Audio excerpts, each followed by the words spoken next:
Tēnā koutou. Welcome everyone to this hearing. I'm going to start this hearing with a karakia. Tungia te urara kia tupu whakarito te tutu o te harakiki.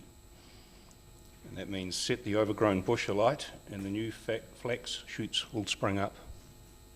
Interpreted as in order to change, we may need to leave some ways behind in order to do things differently. So just how differently we do things will become apparent during the course of this hearing. On that note, welcome to hearing 4 of variation 2. My name's Gary Ray, I'm chairing this hearing panel. With me are Commissioners Jim O'Malley and Steve Walker. This hearing is on submissions concerning sites proposed for rezoning. It's scheduled to go for the next 2 weeks and into the third week, part of the third week. The panel has posted minute 12 recently, which sets the scene for the hearing. Basically, there's an indicative hearing schedule that's out. Please, everyone, keep in mind that that is indicative. It'll be changed regularly as we slot different submitters into different orders and so forth. And the panel will also be doing site visits this afternoon and also on Friday, and possibly some follow-up site visits after that.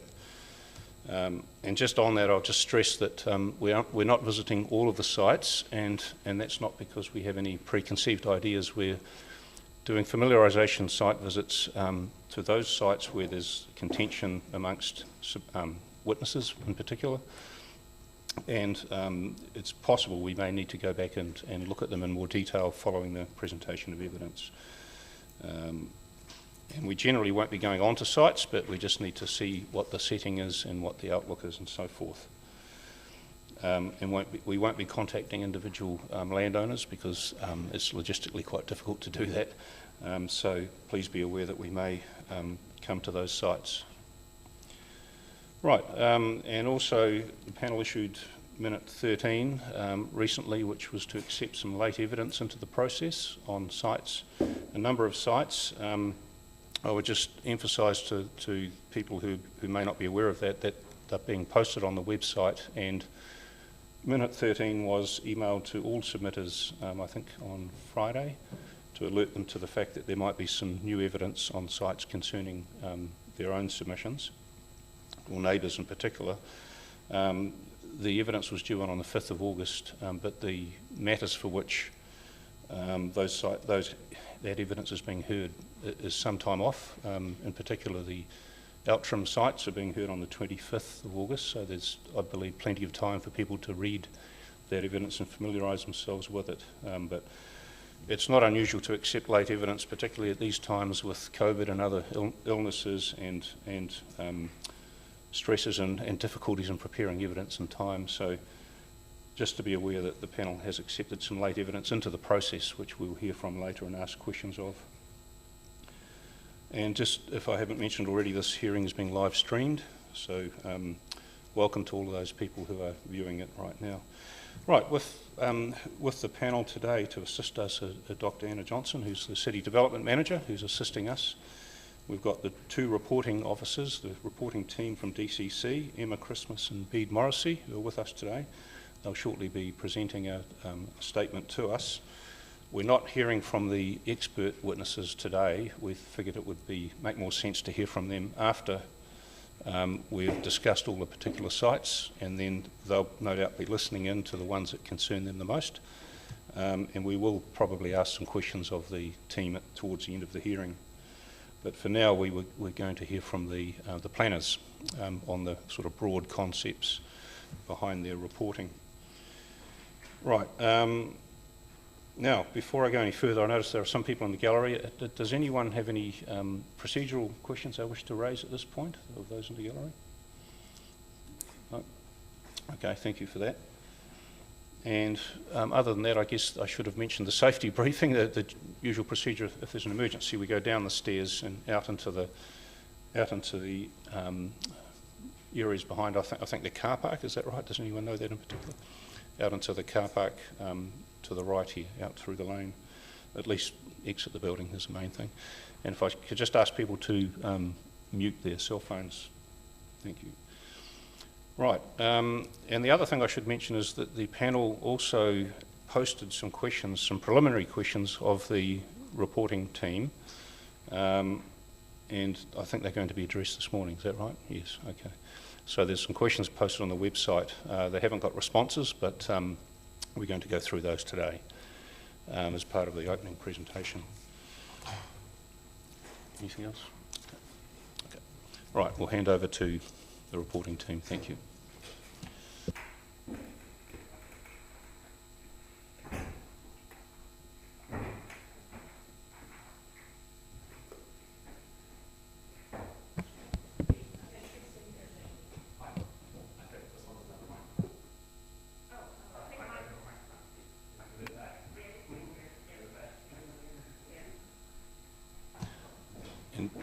And just before you start, in these COVID times we're all wearing masks. I don't expect the speakers to wear a mask, so by all means take it off. Yep, thank you. Excellent.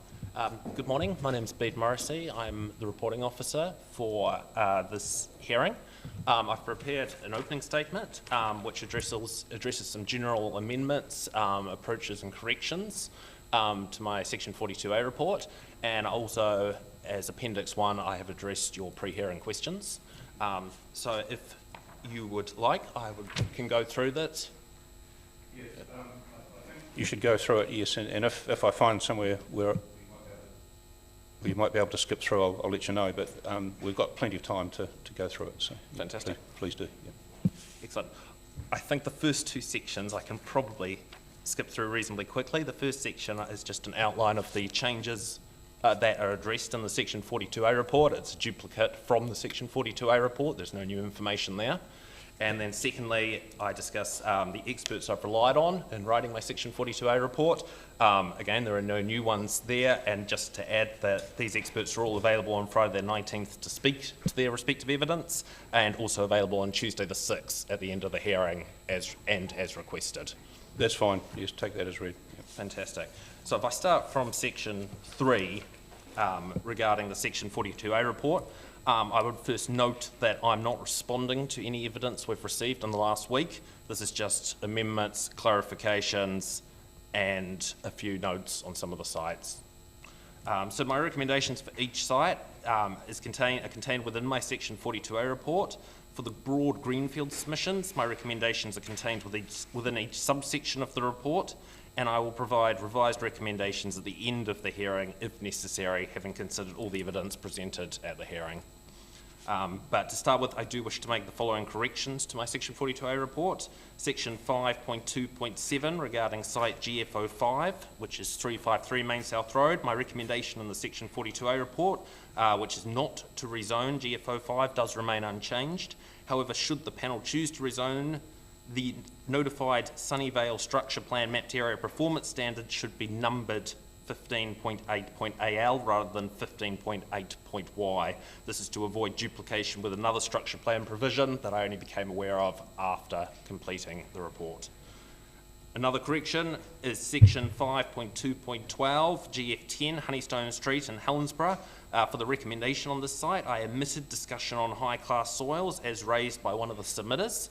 I therefore wish to make an addition to my recommendation on the site and add in the following, that I acknowledge that rezoning will result in loss of high-class soils over site GF10. However, I consider this loss to be relatively minor when considering the area of such soils over Dunedin as a whole and the limited rural productivity potential of GF10 given its small size and location. Third correction, Section 5.2.13 regarding site GF11. I have proposed in the Section 42A report applying a structure plan mapped area to the site called the Walkery Road Structure Plan Mapped Area. Since the completion of the report, it has come to my attention that a structure plan mapped area of this name has been proposed through an appeal resolution. Therefore, if the panel do agree to rezone the site, the structure plan mapped area should be renamed as an example to the Helensburgh structure plan mapped area. The proposed numbering, though, can remain unchanged. Fourthly, Section 5.4.20 run regarding the Watts Road and North Road sites. On page 326 of my report, I write, At this point, I note that based on the expert evidence discussed below, I am not recommending any part of the site be rezoned. Area A being considered either in scope or out of scope does change this recommendation. As was pointed out by one of yourself from the panel, the word not is missing from there. So that final sentence should be amended to area A being considered either in scope or out of scope does not change this recommendation. And very lastly, in one of my appendices, Appendix C.27, which is with respect to one of the Outram sites, for the accessibility public transportation criteria, the site is scored OK, with the comment that there is a non-frequent bus stop approximately 391 metres away. I would note, and has been pointed out by one of the submitters, that while this bus stop does exist, there is no public transport service currently in Outram. So that's outside of school, it's a school bus stop. I now also have some changes and additions I'd like to make to my Section 42A report in the next section. The first is regarding withdrawal of submission point. Since the publication of my report, submission point S38001 from the estate of David Cole. This relates to site GF14, which is the Portobello Road site at the Cove. This has been withdrawn. This, however, does not change or affect my recommendations for the site. I wish to add some information regarding proposed subnational vehicle kilometres travelled. Since the publication of my Section 42A report, I've been made aware of the targets for light vehicle emissions reduction included within the recently released emissions reduction plan. Under Transport Target 1, the total vehicle kilometres travelled by the light fleet must be reduced by 20% by 2035. The ERP does state that this will be achieved through improved urban form and providing better travel options, particularly in the larger cities. The Ministry of Transport is currently engaging with councils in order to set sub-national targets for Tier 1 and Tier 2 urban areas, which include Dunedin. So while these targets will not be legally binding, achieving them will be critical for meeting New Zealand's obligation to have a net zero emissions by 2050. For Dunedin, the proposed national target for consultation purposes is a 5% reduction in vehicle kilometres travelled by 2035, and this is measured against the 2019 benchmark. So while this target is still in development, the need to reduce vehicle emissions through land use planning is relevant to the Greenfield rezoning hearing, and rezoning areas distant from existing urban areas and alternative transportation options will directly contradict efforts to achieve these targets. So I consider this information to be relevant to the panel's consideration, and this should be considered alongside Section 4.10 of my Section 42A report, which deals with carbon emissions from growth areas. I wish to provide some additional information pertaining to one of the DCC submissions, submission 187.017. This relates to a change to Section 5.1.4, application of NDMAs and associated infrastructure controls. In this section of the report, I include discussion on a submission from the DCC which seeks to apply a new development mapped area, NDMA, to any greenfield residential rezoning site added to the 2GP since notification of Variation 2 through the resolution of appeals. In the Section 42A report, I list 7 appeal sites which were settled prior to the panel making decisions on the Ndma provisions in the previous hearings. I recommend in the Section 42A report that an NDMA should be applied to all the sites listed, plus any additional sites subject to a signed consent memorandum rezoning them to residential prior to the panel's decision being released. I state that this list of sites will be updated at the hearing. So there are 2 sites listed in the Section 42, currently listed in the Section 42A report, for which I now consider an NDMA is no longer necessary. I list those below. Dalziel Road and Irvine Road, and there is 1 additional site that has been zoned to residential by the Environment Court since the release of my Section 42A report, and I recommend that the NDMA is applied to the site. That's 41 Sopper Road and 2021 Henderson Street. I also do note here that if the panel does choose to accept this DCC submission, and apply an NDMA to some or all of the listed appeal sites, that some consequential changes may be required. This is because the sites that are subject to structure plan, which may have similar but slightly differing requirements or overlap with the NDMA provisions. In the case of inconsistency between a structure plan and one of the Ndma provisions, it will be necessary to determine which standard should apply to the site. And these consequential changes, if any, can be outlined in my right to reply at the end of the hearing. Right, just on that, Mr. Morrissey, there's a legal submission from Mr. Garbutt. Is that going to be presented to us by him later in the hearing, is it? So the legal submission was in answer to one of your pre-hearing questions, and I do address that later in there, but essentially, yes, we've received the evidence, Mr. Garbutt's legal advice, and that will be circulated shortly, if not already. Mr. Garbutt's unavailable today, he's in court, but we can arrange for another time for him to... That's fine. That's fine, but that that does relate to this point, doesn't it? To the submission point. Yeah. Yes. Okay. And that's a matter here. Okay, you're going to address that later. I do address that, but yes, we have received legal advice on that submission point. I just wish to provide a clarification on my recommendations for 5 of the sites: GF1, GF5, GF12, GF14, and RTZ2. In my Section 42A report, these are DCC proposed sites I am either recommending not be rezoned or am hesitating to recommend rezoning on. I've been advised since the publication of my report that the wording in the recommended amendment section for each of these sites does require some small clarification. I wish to make it clear that I am making recommendations on the relief sought through submissions rather than making recommendations on what is in the plan. My recommended amendments therefore reflect the outcome for the submissions that I recommend accepting or rejecting. Just a clarification on that. Well, just let me absorb that, please.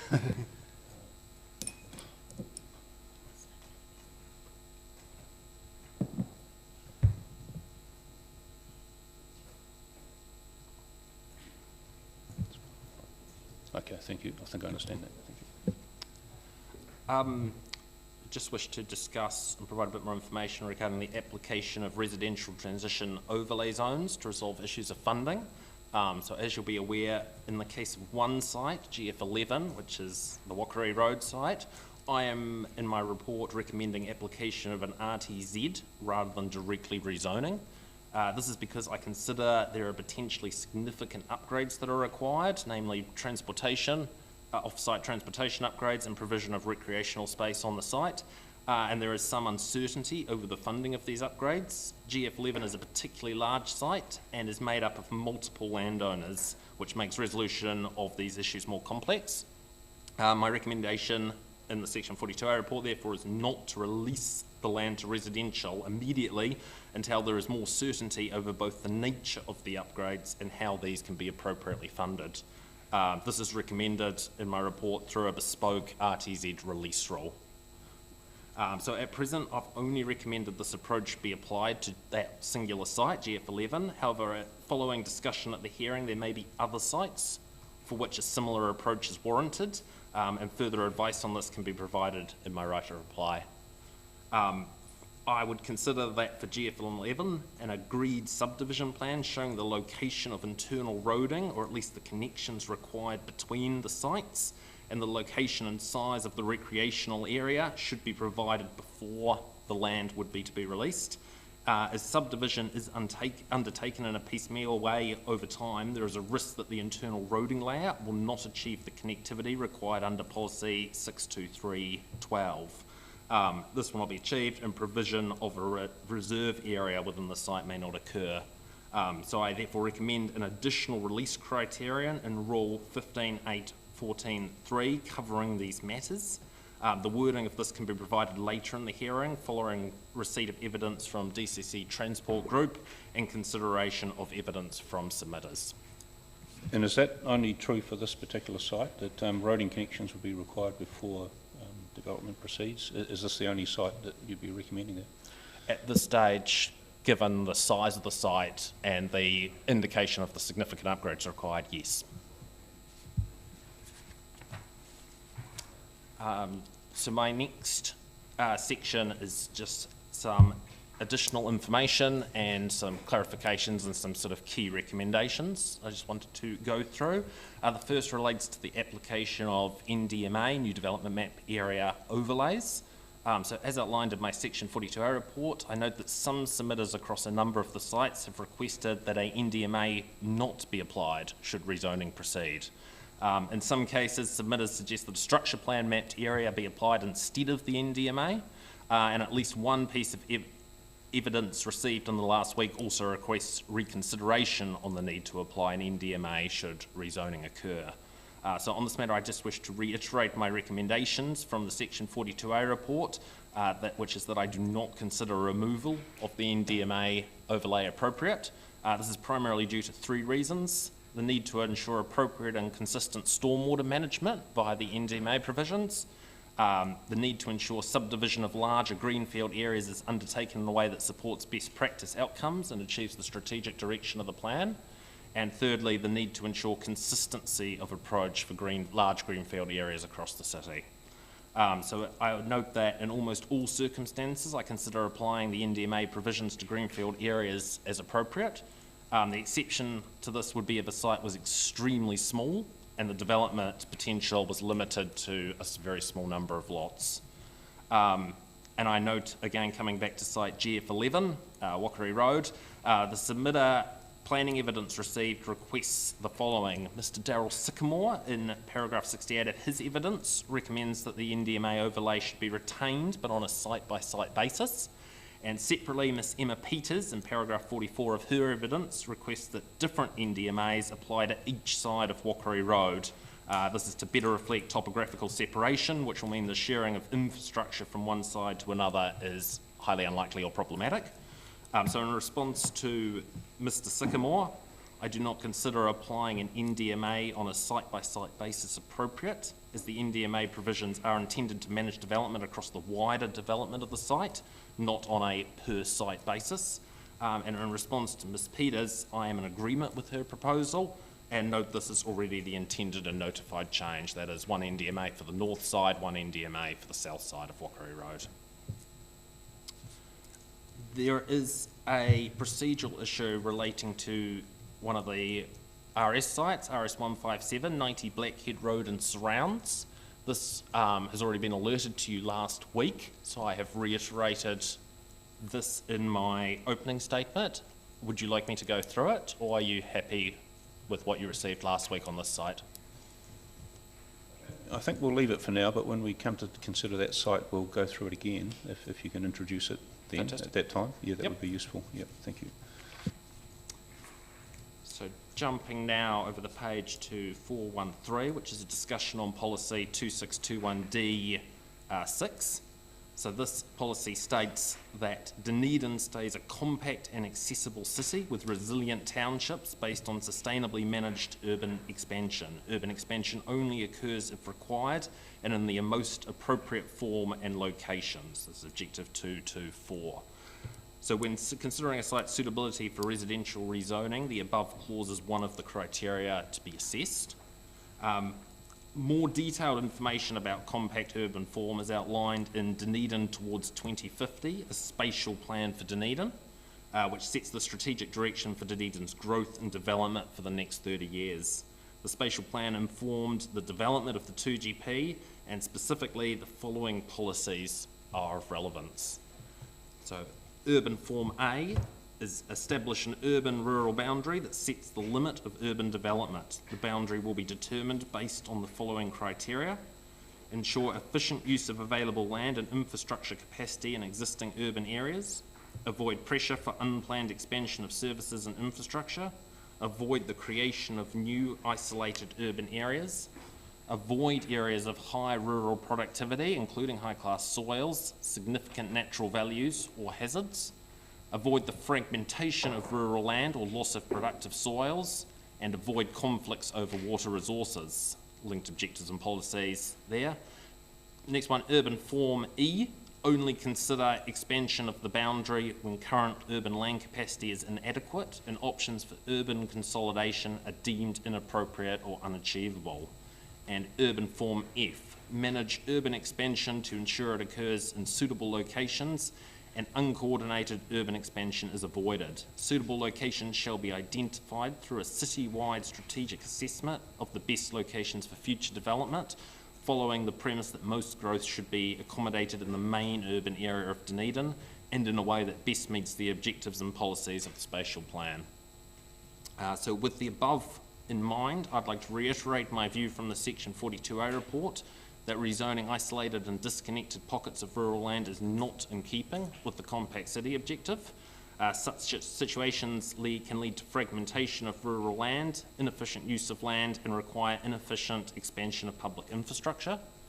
Further to this, although while not directly referenced, rezoning isolated and disconnected pockets of land can often lead to greater reliance on motor vehicle due to distance from public transportation, and this is not well aligned with the Dunedin City Council's goal to become a net zero city, nor Policy 1E of the National Policy Statement on Urban Development 2020, which relates to climate change and states Policy 1, planning decisions contribute to well-functioning urban environments, which are urban environments that, as a minimum, support reductions in greenhouse gas emissions. So I would, related to that, also wish to elaborate on growth in townships. Just one question before you move on. So the NPSUD, the relevance to Dunedin City, is that as a broad principle, or is it directly relevant? Yes, it's directly relevant, so it applies to all urban growth throughout the country. Dunedin is a tier 2, Yep. so some policies apply some road, Right. but this policy is a policy that applies everywhere. Oh, thank you for that. Yep. So, growth in townships, again quoting here from the spatial plan, further expansion of the urban-rural boundary in townships will only be provided for, firstly, once existing capacity and additional capacity created through urban consolidation is inadequate. Secondly, only in situations where the potential benefits of population growth in terms of increasing the self-sufficiency and therefore resilience of these communities significantly outweighs the negative effects of peri-urban development, such as increased demand on the transportation network, the potential loss of productive rural land or open space, the costs of infrastructure expansion, and demand for new ratepayer-funded facilities. And thirdly, only if the results of a citywide strategic assessment show this would be an appropriate area for development. So the spatial plan continues. In general, this will only occur where population growth can make significant improvements or forestall significant declines in the sustainability and resilience of outlying communities, for example, by maintaining or increasing accessibility to local employment, services and facilities, which include shops, schools, shops, medical and social services, and public transportation services. So drawing on this, several of the RS requested sites are located in areas including Brighton, Outram and Allenton. All of these localities are distant from the larger centres of Mosgiel and Dunedin, where residents are likely to work and where the closest schools and facilities are located. In these locations, public transport is limited or non-existent, and likely carbon emissions arising from commuter traffic were assessed as being at the higher end of the range of the sites considered, as per section 410 of my 42A report. As outlined in section 2.2 of the report, which is the update on housing capacity assessment, I am of the view that there is not a pressing demand for additional development capacity that could be used to justify rezoning large greenfield land that is not well aligned with the objectives and policies of the 2GP. And I also note that regarding Allenton, I have checked with the DCC research and monitoring team regarding feasible capacity in Allenton, and their advice is that there is sufficient capacity, both plan-enabled and feasible, for growth in this area. Finally, I would also comment that sites located on the Taieri Plain generally have a higher potential for rural productivity compared to sites located in other out-of areas in Dunedin. So overall, consistent with my section 42A report, I remain of the view that zoning isolated and disconnected pockets of land and land located distant from services, facilities and public transport is generally not consistent with the compact city objective. Now, I think the panel probably had a number of questions, but we're going to go through the questions we've asked prior, so I think we'll do that first and then see if there's anything else we've missed or have cropped up. So you've prepared an appendix, which thank you very much, and I think just go through that now. Yeah, we'll hold our questions till after that or during that. Okay. Cool. Thank you, and we'll probably interrupt you during the presentation of that, so as we go. So this is Appendix 1. This is the answers to the pre-hearing questions you circulated last Thursday. So thank you for that. So I'll read the question first, just to provide context. First one is, please confirm our understanding that the Enabling Housing Supply Amendment Act and the medium density residential standards apply in Tier 1 urban environments. Dunedin is a Tier 2 urban environment, so we don't need to consider impact from these.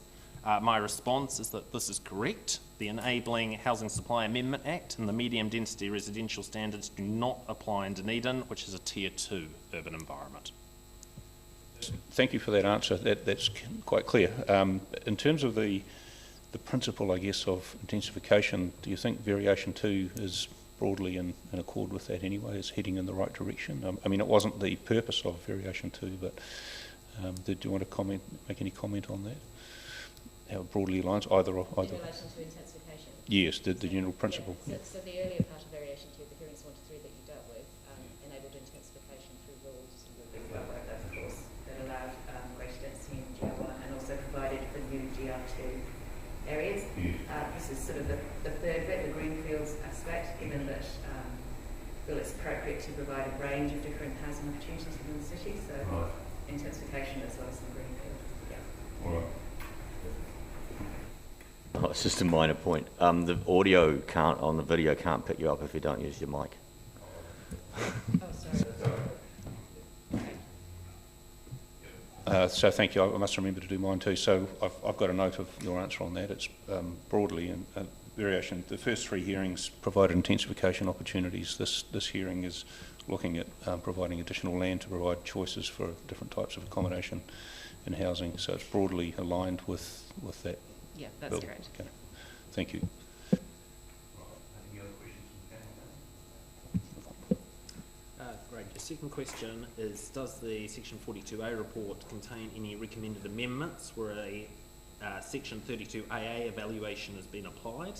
If not, please provide the panel with the statutory requirements that we should apply and any changes the panel makes in its decisions. So my response is that Section 32 of the RMA outlines the requirements for preparing and publishing evaluation reports. I then list Section 32. You don't need to read that. I don't need to read that. And I also list 2 pages down the parts of Section 32AA, which outlines the requirements for undertaking public further evaluations. And again, I list the sections of that. So my comment on that is that my discussion in the Section 42A report fulfills these requirements, and while I don't explicitly mention Section 32AA by name, I have assessed the proposals in accordance with Section 32. And where submitters are requesting changes to what was notified, is there some sort of obligation in your view on them providing a 32AA assessment in terms of the reasons? Is that something that the panel has to address that if we were to accept that, doesn't it? Yeah, so the responsibility falls on the panel in your decision making rather than the submitter. We'll be certainly inviting submitters to give us their reasons, but yeah, that's fine. Thank you. Your third question is, how does slope impact on development yields and the feasibility by reducing them in the short term but increasing them in the long term? So I've asked Mr. Nathan Stocker, who's the DCC Research and Monitoring Team Leader, for a response to this question, and I've provided his response in full below. He will also be available on this Friday to speak to this if you would like further elaboration. Would you like me to read that through? It would be useful to read that through. I raised that question. It was just, it wasn't clear to me how it has that impact, how slope has that impact. Yep. Okay. So prior to the housing, this is Mr. Stocker's words, prior to the housing capacity assessment 2021, the residential capacity model presumed that sites with an average slope greater than 10 degrees would have larger resulting property sizes and consequently a lower development yield. As part of the Housing Capacity Assessment 2021, an analysis was undertaken of development data collected from over 100 subdivision consent applications.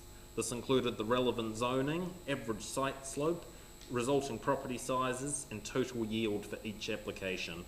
This analysis revealed that there was no strong relationship between average site slope and yield, as shown in the graph below. As a result, the assumption of reduced yield for steeper sites was removed from the residential capacity model. Portions of properties with a slope greater than 30 degrees were still removed from the model though, as there were very few examples of developments occurring on similar land. So the impact of this change was an increase in feasible development capacity over all time frames. Calculations of capacity that is reasonably expected to be realised are based in part on an annual probability of development. This probability was calculated by dividing the average annual amount of development that occurred over 2019 to 2020 by the total amount of feasible development capacity as of January 2019. To ensure data sets were compatible, the amount of feasible development capacity as of January 2019 was recalculated using the updated methodology described above. As the feasible development increased, and the actual development stayed the same, the impact of this reassessment was a reduction in the annual probability of development. The combined effect of increasing feasible development capacity and decreasing the average probability of development was an overall reduction in the short-term capacity that is reasonably expected to be realised, but an increase in long-term capacity that is reasonably expected to be realised. All right. Yep. I think Commissioner O'Malley's got a question. No, thanks very much. My first feedback would be for dark background, put a nice light data point on it, but I can see that's effectively a flat curve, a flat line, so there would be almost zero relationship on size and density. And I think he touches it in his statement because it's kind of in his summary statement. My guess is that if you did a probabilistic curve as well, so you've got the density of the site based on the slope, but what's the probability of it being developed probably does go down with slope, and that's missing from this analysis because that gives you your expected number, but then in the summary statement it looks like that is what the expected numbers get. That's how he comes to it again. So am I kind of right in saying that probably as demand on the appropriate site goes up, the land value underneath it would effectively start to go up, and therefore the development probability would start to rise. So therefore, in the short term, we don't see much in there, but in the long term, we probably see that those sites would actually be developed later. I mean, that does make sense to me. I think that would be a fair statement. I would have to ask Mr. Stocker to He can clarify that. clarify that on Friday. Right, thank you. But it does make sense. Yeah. So your next question regarding rural character and visual amenity. It is stated that, quote, in general, relatively little weight has been placed on meeting this objective, objective 246, in terms of supporting rezoning of new sites. That's a quote from my section 42A. If that is the case, if there is a flaw, is there a flaw in policy 2621, i.e. what we are being asked to broadly place little weight on a key objective that the policy refers to when assessing all new sites for residential rezoning? Or is the recommendation to assess the rezoning sites in a holistic way, taking account of all relative objectives? So my response to that is that the statement quoted is intended to indicate that all zoning of rural and rural residential land to residential will result in some irreversible loss of character and visual amenity of Dunedin's rural environment. However, this objective, 246, must still be considered along with all other relevant objectives when identifying areas for new residential zoning. I suggest that it is generally given little weight, however, as to weight it highly would preclude much new residential development. However, some parts of the rural environment do have higher amenity and character values than others. Where these values are particularly high, the panel may wish to place more weight on this objective. In these areas, residential zoning may not be appropriate, or mitigation measures may be necessary to reduce effects on these values. This is also reflected in Objective 241A, which is form and structure of the environment, and states the elements of the environment that contribute to residents and visitors' aesthetic appreciation for an enjoyment of the city are protected and enhanced. These include important green and other open spaces, including green breaks between coastal settlements. And in fact, you will have done that, wouldn't you? You would have applied more weight in your own assessment to some sites over others, because as it first read, it seemed like a sort of almost like a dismissal of the objective, but you haven't done that. You've applied it. You've weighted against other objectives, but in some sites you've given it more weight than others. Is that correct? Correct, and that was based on the evidence we received from our landscape architect saying Yes. that the values here are perhaps That's right. more higher Right. than others. Thank you. So your next question, paragraph 37. I presume the issue of scope to remove small areas of SNL is addressed in the relevant in the report for each site is relevant. And then my response to that is correct, that any recommended small changes to SNL overlays or boundaries are discussed under the relevant site. The next question relates to urban design controls.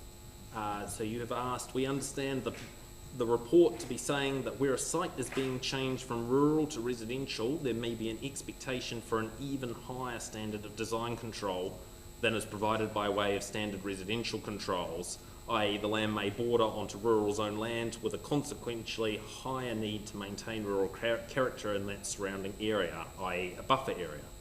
In some instances, the controls will not be sufficient and rezoning may not be appropriate. Is that correct? My response to that is that some submitters and neighbours in that area may expect a higher standard of design control and have submitted to that effect. However, it remains my view that additional design controls are not necessary. If an area is zoned residential, then I consider that residential activity is appropriate in that location and there is not a further need to manage design controls above and beyond other areas of the city. If the panel does consider that effects on adjoining rural landscape values require specific mitigation, then additional design controls could be imposed. However, as per my Section 42A report, this would be a new method in the plan and require additional supporting provisions, policy and assessment guidance. Thank you, that's clear. Just to be clear, so structure plans would not normally include design controls, would they? Is that correct? Not for a residential zone. No, okay. Okay, understand. Questions? I'm just also considering, say, 30, 40 years out into the future, the way we are looking at this now and the way this spatial plan and the district plan is written, we are trying to basically put intensification next to already intensified areas, more or less, crudely.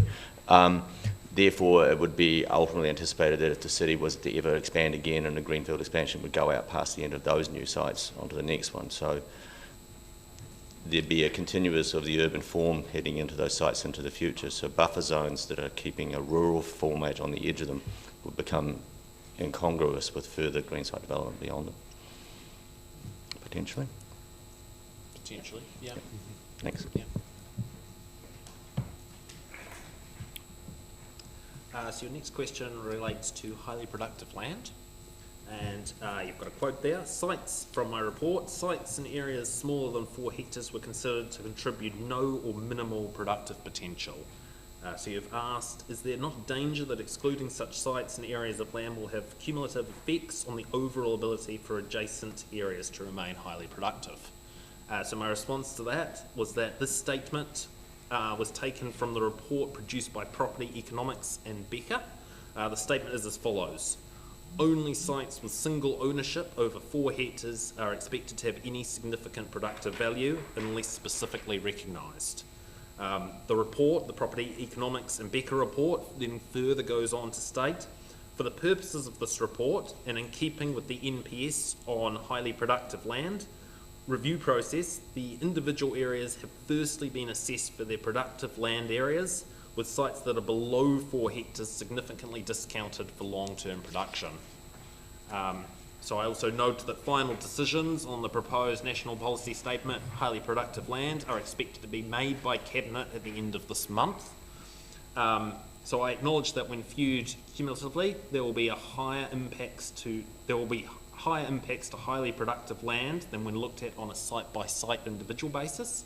However, as per the Property Economics and Becker report, even cumulatively, this impact is considered to be very small. Nonetheless, loss of highly productive land must still be a consideration in rezoning and balanced against the need to provide additional housing capacity.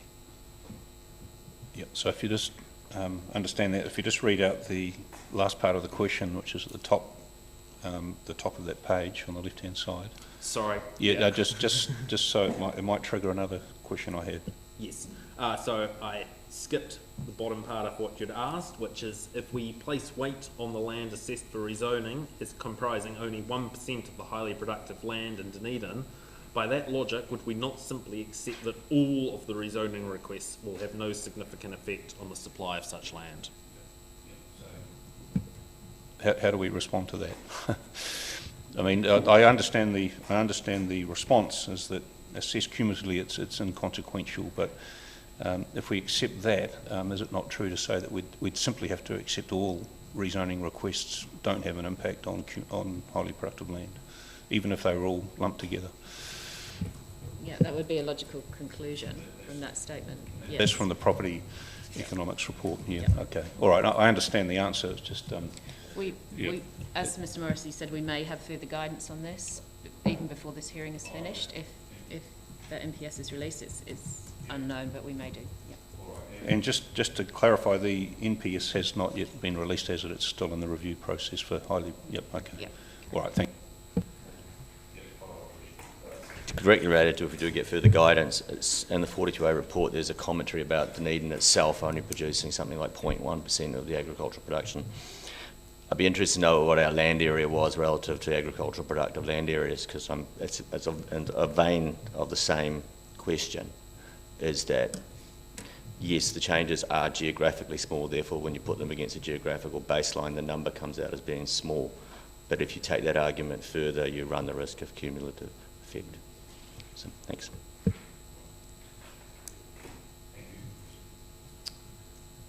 So your next question relates to carbon emissions, and you have asked philosophically, can you please comment on whether this is a chicken and egg situation? That is, will public transportation routes and centres be developed in response to cater for areas of new growth, even if they are not currently well connected or located, so that these areas then become more sustainable in terms of carbon emissions? And you talk specifically about paragraph 65. Has the data on carbon emissions in this section been actively factored into the assessments that follow? So splitting that into two, addressing the first part, the philosophical chicken and the egg part first.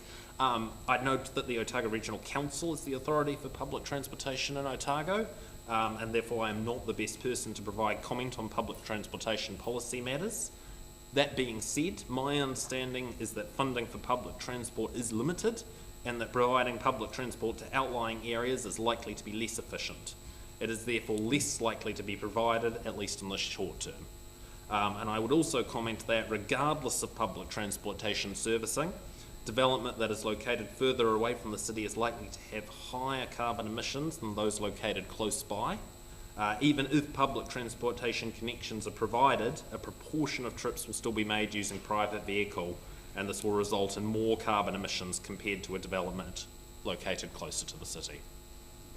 And regarding your second point, the carbon emissions data is not directly factored into the site assessments, as this is not explicitly mentioned in the rezoning policy 2621. However, it is considered indirectly that through consideration of the compact city objective, you would still be indirectly considering the impact of carbon emissions.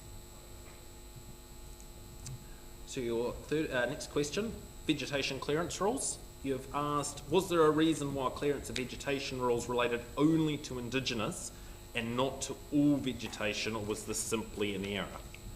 And so my response to that is that the proposed structure plan vegetation clearance rules were intended to apply only to Indigenous vegetation for site RTZ2, as there are areas of significant Indigenous vegetation present that in DCC's view should be protected.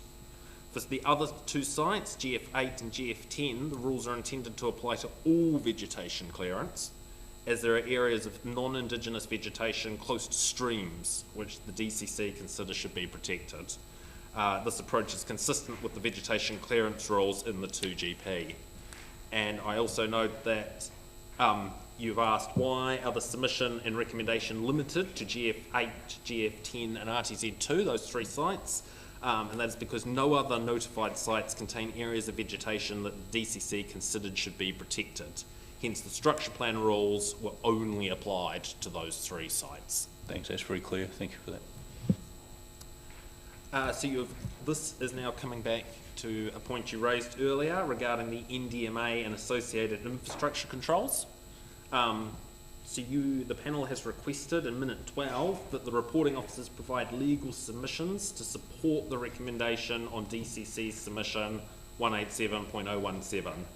You are concerned at issues of scope and natural justice to accept the recommendation for new development mapped area to be applied to any Greenfield zoning site that has been added to the 2GP since notification of Variant 2 through the resolution of rezoning appeals, as well as to any as yet unidentified additional sites identified at the hearing. In point 2, please clarify the roles of NDMAs and structure plans. Can structure plans include appropriate stormwater management provisions and not be NDMAs, or are they necessarily mutually exclusive? So regarding the first bit, the legal advice on this matter has been requested from Mr. Michael Garbutt of Anderson Lloyd, and I understand that this advice will be provided shortly. Mr. Garbutt is not available today, but him or his colleague, Ms. Georgia Cassidy, can attend the hearing to speak to this if you request. We'll read this during our break, which we'll have shortly, and we'll advise whether we need to have them present or not. If it's pretty clear, we won't. Can I just check it's been circulated? You have that. Excellent. That and come back to you on that. Thank you. Excellent. So regarding the second question, which is clarify the roles of NDMAs and structure plans, structure plan mapped area provisions can duplicate the NDMA provisions. This approach has been used in relation to some appeal sites prior to the NDMA provisions becoming operative, and this is particularly for stormwater management. Now, however, that the NDMA provisions are operative, there is unlikely to be a need to manage stormwater through structure plan mapped area provisions, unless there are particular site-specific matters that would mean that the NDMA stormwater provisions are not appropriate for that particular site. It is possible to have both a structure plan mapped area and an NDMA over the same site. However, in this case, the structure plan mapped area provisions would normally manage effects that are not addressed by the NDMA provisions. And I also note that if a structure plan mapped area and an NDMA were over the same site, and the structure plan managed an issue that is also managed by the NDMA, there is potential for conflict, and it would be important to ensure there wasn't inconsistency between the structure plan provisions and the NDMA provisions.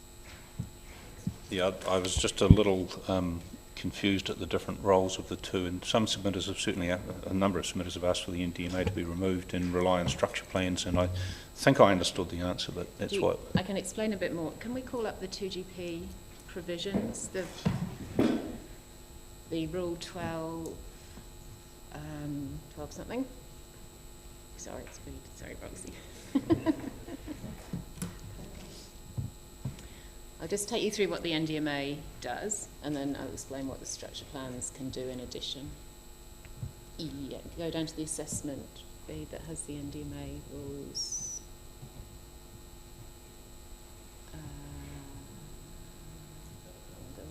Slow down. Yeah, it's there. Scroll up a bit to the top of this section. Right, stop. Okay, so what the NDMA provisions do is they really provide an extra assessment criteria when subdivision is being assessed. So this rule here, which is in section 12, don't know the exact number, sorry, lists about six or eight extra matters that need to be considered when a subdivision occurs in an NDMA. So one of them is stormwater, and there's a whole specific bespoke set of stormwater provisions that sit around that. There's some wastewater provisions for specific sites, and then there's provisions that apply generally, so things like public amenities, recreation spaces, thank you, efficient use of land, natural environment values, so that allows the decision maker to look as if there's any waterways or vegetation that need protecting. So it's a bunch of extra provisions that must be looked at the time of subdivision. It doesn't necessarily give any certainty because the decision maker still has the discretion to do what they will with them. So the structure plan provisions, which can sit also over a site, tend to have more certainty because they're rules usually. So this bit of vegetation must be protected, or some other thing must happen, a road in connection must be made to a certain place. The structure plan provisions can also include extra assessment rules similar to this, but there wouldn't be a need to duplicate those where there's an NGMA. So they are doing slightly different things. That's quite an important distinction, isn't it? So the reason that submitters would rather have a structure plan is it provides some certainty because it's in the form of rules, is that right? Whereas the assessment criteria provide a broader and more in-depth assessment, and there's a more uncertainty.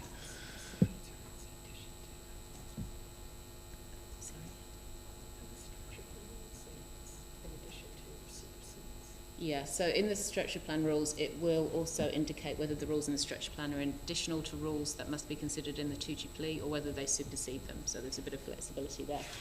I think as we go through the sites, you'll be interested to hear from the experts. So even though we did receive a number of submissions saying remove the NDMA, some of the expert evidence that I've had a chance to read so far seems to have a slightly different view now, possibly, but you come to that. So. That's really important. It's really good to have the session before we get into the nitty-gritty for each site and to understand these broad principles. So thank you for that. We do spend a bit of time on them now. It's useful. Thank you. All right, please. Oh, sorry. I guess I'm just getting my head around it specifically, and as I've seen it unfolding, I'm getting the impression, so correct me if I'm wrong on this one, that the NDMAs intend to take a holistic view to an area, and therefore it will look at stormwater flow over the whole area, of which there will be subdivisions in that area. Yeah, absolutely right. What I have noticed, and I see that there's a lot of small subdivisions coming up again, is that sometimes a large subdivision is probably going to be relatively equally affected by a structure plan or an NDA because basically it covers a large area of the area that we're looking at. But a small subdivision might be sitting at a very critical place, let's say, for stormwater movement, and therefore maybe it would require for the whole area to have a retention pond right there, which would not be necessarily what that developer would want to do.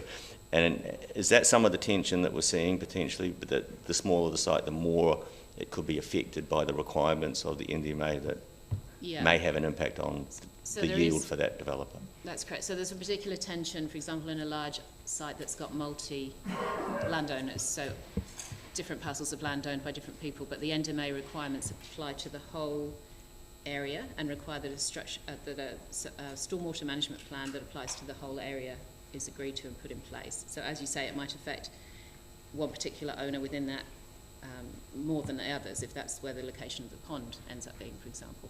But the idea of them is that the area does need to be looked at coherently so that stormwater is managed appropriately across that whole area, not trying to do it in little bespoke pieces, which doesn't give such a good outcome. Thanks. Carry on. Yep. We're almost there. Second to last page.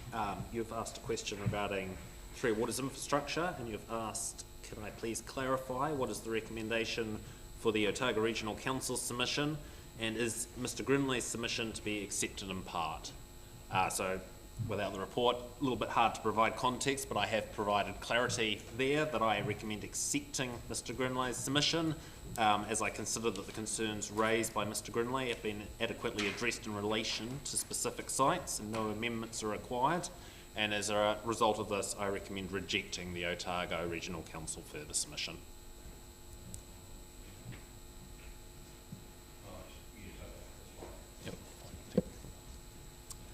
You've asked a question regarding public transportation and roading network, and you've asked what point has the measurement been generally taken from? Is it a central point? And again, you've asked, can I please comment here as well on the chicken and the egg issue? You won't need to respond to that one again. Cool. So regarding the first point, I have asked our DCC research and monitoring team, and they've confirmed that measurement was taken from the halfway point along the road frontage for each site. So therefore measurements will not be exact to the metre, but will be broadly accurate for the overall site. Next one is you've asked a question regarding high class soils, and you've asked, it is stated that these are generally interpreted as land with a land use capability class of 1 to 3. Can you please clarify where the interpretation may have been based on any other factors, and does it call for a site-by-site assessment? So my response to that is that highly productive land is a defined term in the 2GP. It's defined as land that has the ability to sustain the production of a wide variety of plants, including horticultural crops, through a combination of land, soil and climate attributes. So guidance relating to this is provided in various assessment rules, e.g. 1610.23c4, which states, in determining whether land is highly productive land, Council will consider its land use capability classification, the high class soils mapped area, as well as any other evidence related to productive values. The expectation is that land in the high class soil and or that has a LUC 1 to 3 classification will be considered highly productive land. Note that information about the LUC classification is provided on the Landcare Research website, and LUC 1 to 3 areas are shown on the data map. So I have taken the same approach in my Section 42A report in determining whether land is highly productive land or not. So it's LUC 1 to 3 and any other evidence related to productive values in terms of, yeah, so it can be other things as well. And high class map soils, All yes. right. Oh, very good. Okay, thank you. So you've asked a question regarding green space, and you've asked, other than those controls in GR1 zone, minimum site size, one dwelling per site, what other controls are in the 2GP to retain open and green space? Is minimum site coverage also relevant? So my response to that is that there are various performance standards in the 2GP applying to residential zones that would help to retain open and green space. And I've included some examples. So Rule 10324 manages vegetation clearance in any urban biodiversity mapped area. Rule 15511 provides a minimum level of outdoor living space. Rule 1567 limits the area occupied by parking, loading, access, garages and carports to 50% of the front yard area. Rule 15610 restricts the maximum building site coverage for sites. Rule 157Y provides minimum landscaping rules for some sites which are within the Variation 2 mapped area. So it's my view that these performance standards do help retain green space. And that last one, is that the only one that we've added through the previous hearings on Variation 2 land? Yes, that was, yeah, added okay. through hearings 1 to 3. All right, thank you. Any questions on that? So you've asked a question. Can you please comment on the DCC submission being potentially too vague to be a valid submission? Does the panel have authority to make detailed as yet unspecified changes to the plan provisions? Regarding ORC's further submission, is it a valid further submission as it requests a specific relief? Is a decision required here, or should our decision be made only with respect to any ORC submission on GF1, RS160, RS220? So my response regarding that DCC submission is that I understand the submission was intended to enable the hearing panel to include additional provisions if considered appropriate to manage effects. Examples include plan provisions such as a structure plan rules to manage site-specific issues. These may well be within the scope of the original submissions on each site, but this broad submission was included to ensure that this was possible regardless, as a backup of sorts. But I do note I have not relied on this particular submission in making any recommendations for the site-specific sites. So what, if we have to deal with that submission in isolation to the specific submissions on zonings, it would have to be either an accept in part or it couldn't be a blanket accept. Well, it could be either, I guess, couldn't it? But I guess we were just asking the question, how do we deal with that submission in isolation to all of the specific ones? It's a broad sort of submission, isn't it? But, or should we do deliberations first and then come back to it? You don't have to do decisions on every specific submission. You can do decisions by topic as well. So just The topic, it's under broad submission, so it has to be dealt with, doesn't it? I think the topics usually relate more to, sets of plan provisions that you're reviewing. And I suppose that some of the broad ones sit across all the various sites that are being considered, and as well as other broad submissions that they're part of your decision-making process, but you don't necessarily have to record a decision on each element as long as you cover all the topics that are addressed by the submissions. Yeah. Right, please move on. And I do also note that, still on that topic of that submission, that if the panel do wish to add in a new method into the plan to manage an issue not already provided for, which as an example could be landscape amenity rules or urban design controls in residential zones, then you could rely on that submission then. So regarding the Otago Regional Council further submission, I've checked the original wording in their further submission and can confirm that it is correct. The Otago Regional Council may wish to clarify whether this was an error, as the DCC submission is broad and is not specific to the sites at Scroggs Hill. So I do also note there that the Otago Regional Council has submitted on GF1 and made a further submission in relation to all 3 sites. For 2 of those sites, the Otago Regional Council specifically raises issues relating to stormwater. So my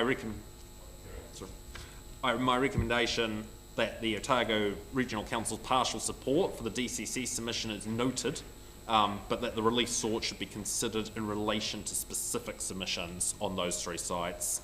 Consideration of adverse effects, including from wastewater discharges, is fully outlined within the specific site sections of the report. Yeah, that's fine. That sort of goes back to how to deal with broader type of submissions, and I think we've gone through that, so thank you very much. Okay. Excellent. Correct.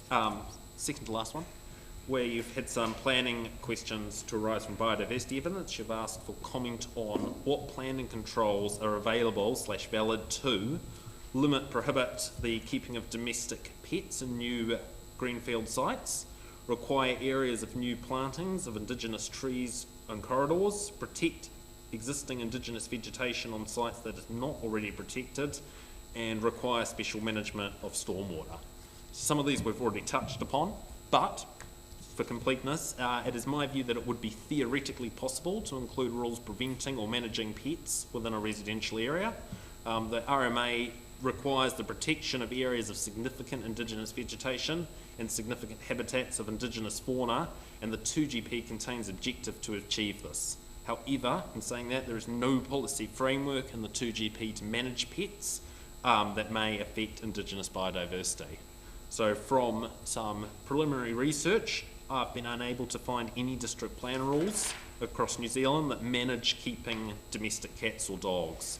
The majority of council rules relating to pets are implemented by various bylaws. I've also found news articles relating to cat bans in new subdivisions by way of a consent notice on titles. However, these are likely to have been proposed by the developer landowner. Some restrictions are in place through regional pest management strategies. Key example of this is a rule requiring cats on Stewart Island to be desexed, but the 2GP does not currently include rules relating to the keeping of domestic cats, and based on the Google searches above, doing so would be quite unusual and likely to be contentious. So I'm not aware of any investigations into restricting pet ownership in Dunedin specifically. If considering this approach, the panel would need to satisfy itself that such a measure achieves Section 32 of the Act. If a specific developer wished to prohibit cats and or other domestic animals within a subdivision, the recommended approach would be via consent notice on the relevant titles. So that's the pet section. The reason that that question was raised is that that recommendation appears throughout the biodiversity report in many instances. And I think I take the point here that it would be up to the owner of the land or the developer to nominate a rule that applies to their subdivision. But if that's going to form an important part of the recommendation, we need to consider how that might be achieved, because it does appear throughout the report. It does. Yeah. And I think if you're looking at it purely from a biodiversity perspective, it is the best solution. There's no doubt about it. But whether it's practical or consistent with other approaches, I think it's a different question. I think if you looked at everything from a biodiversity evidence, would ban cats outright. But I understand what yeah. So regarding planting, regarding new planting, such a rule would best be implemented via a structure plan mapped area rule for the site, either to require specific planting is undertaken or to require that a planting plan is provided as part of any subdivision application within the structure plan mapped area. So that's similar to an existing structure plan rule we've used before.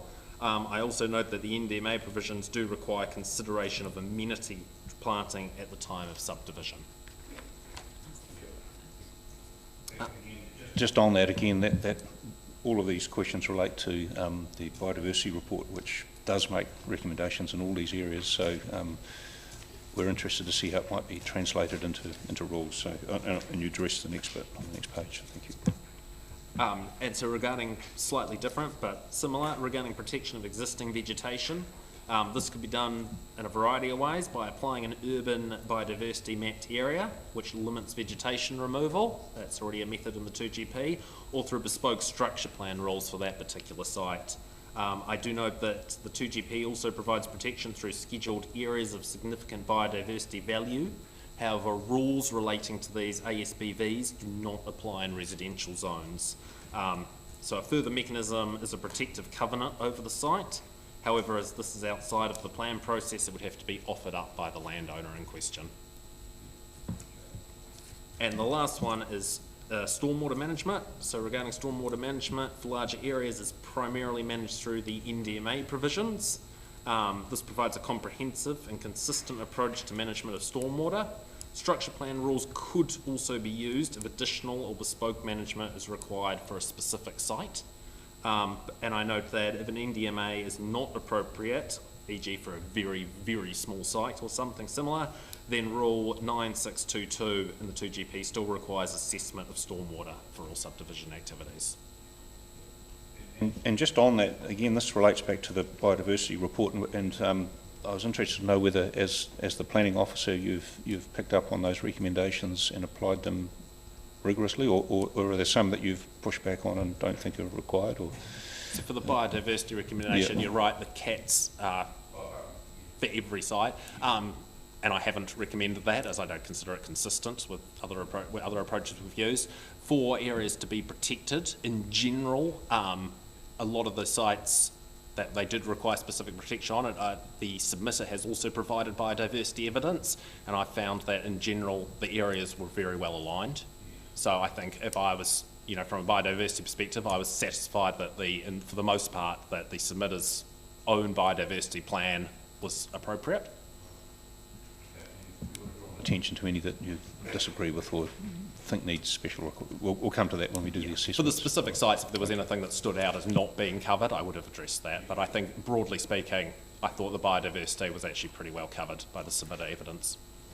For that, and I think we're on to the last one, so thank you very much. Last one, you've asked, can all of the recommendations with respect to examples linking remnant native vegetation areas, reflectivity, landscape view shafts, etc., be accommodated in rules for the new zoned areas or structure plans? And my response is most recommendations could be managed via structure plan mapped area rules, noting that there is no method currently set up in the 2GP to manage effects on landscape view shafts and reflectivity in residential zones, as we've already touched upon. And regarding linking remnant vegetation, options include applying an urban mapped biodiversity area to existing vegetation, or requiring planting, ecological enhancement through structure plan mapped area rules. So in general, yes, structure plans. Sorry, one other matter we want to add on that. So we do actually have one rule in the plan that relates to an area in Karatani, in the Huriawa, Wahi Te Puna, where we do manage heights within a particular area because of the backdrop of the peninsula. So there is a specific rule, one specific rule. It just relates to the Ndma as a tool. It seems that we are focusing mostly on infrastructure provisions there, but could biodiversity be incorporated into an Ndma tool going into the future? So you've got... It's already, it's not that one, there's the next one down. The next one down. That one. So there's provision through those assessment rules already to maintain or enhance areas with important natural environment values. So an area of vegetation could be protected through that process. Again, it could be an area of vegetation that goes over a series of subdivisions, so therefore it'll be consistently. If it's within the NDMA area as a whole, yes. Right, yeah, because it's, So the NDMAs are mapped, and they could be mapped over several properties, that's correct. yeah, so I'm just thinking in that answer, you could say that a lot of it is carried, it could be captured in the NDMA if we wanted to go in that direction. Thanks. Right, thank you. Just got one question I'm mulling over, sort of a higher level question. Yes, so the panel has issued decisions on the first 3 hearings, and I'm not sure you were involved in that, Mr. Morrissey, but you'll no doubt be familiar with it. And as part of that, we've approved or agreed to intensification rules that allow for denser development, I guess you might say, putting it bluntly.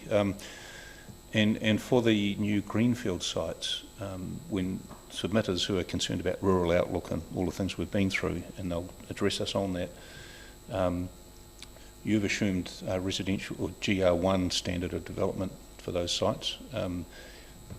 That those development standards will now incorporate the intensification rules that we have approved to date, which could be subject to appeal, I'm not sure, but so my question, my question is, when you've assessed the development of new blocks of land, have you taken on board the fact that it might be slightly more intensely developed than the general GR1 in the city? Is that something you've consciously considered, or is it more of a broad residential sort of assessment?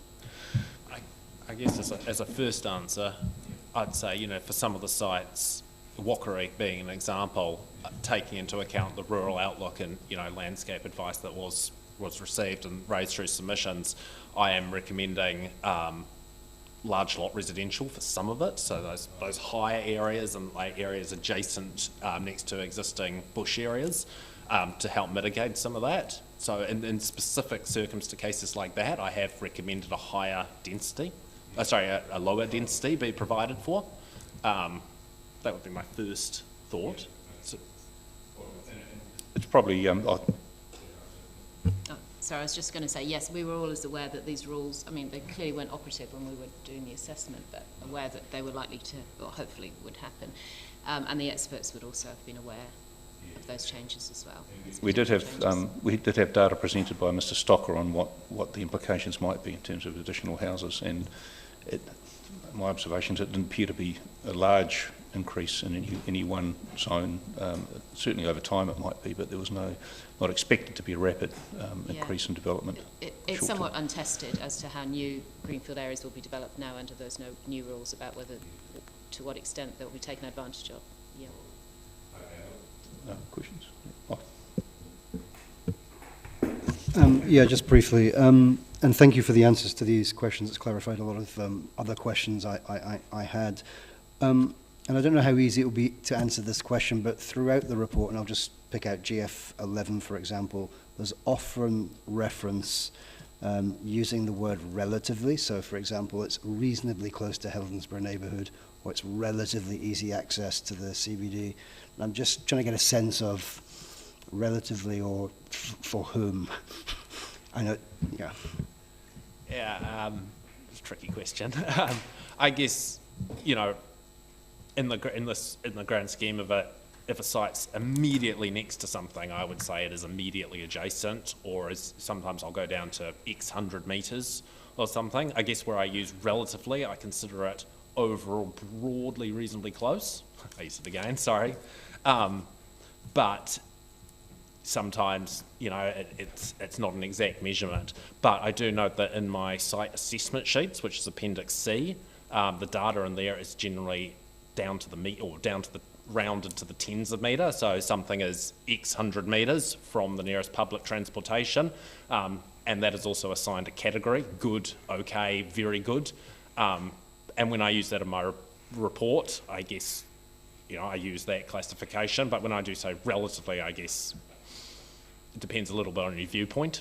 But the actual hard data is in Appendix C.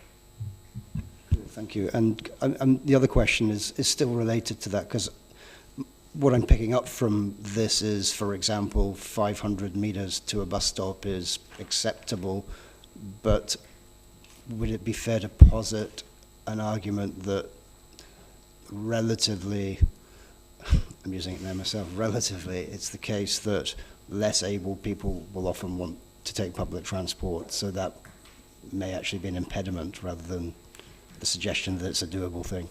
I think that's probably fair, and I mean, it doesn't necessarily consider topography either. You know, if you've got to go up a hill or down a hill for that matter, you are going to run into potential issues. So I think that would be a fair statement, but at that point, you know, it's hard to make an abstract call on what is good for everyone. Yeah. Thank you very much for the fulsome answers, and that's a very useful session. What we'll do is we'll take a break now, and the panel will read that legal submission, and we'll pass down the line whether we feel we'd like that presented to us, but we might ask Dr. Johnson to sit with us while we go through it to help us understand it if it requires understanding. But if there's any doubt, we'll certainly ask Mr. Garbutt to come in and present it to us. Anyway, we'll take a break now, then the panel will...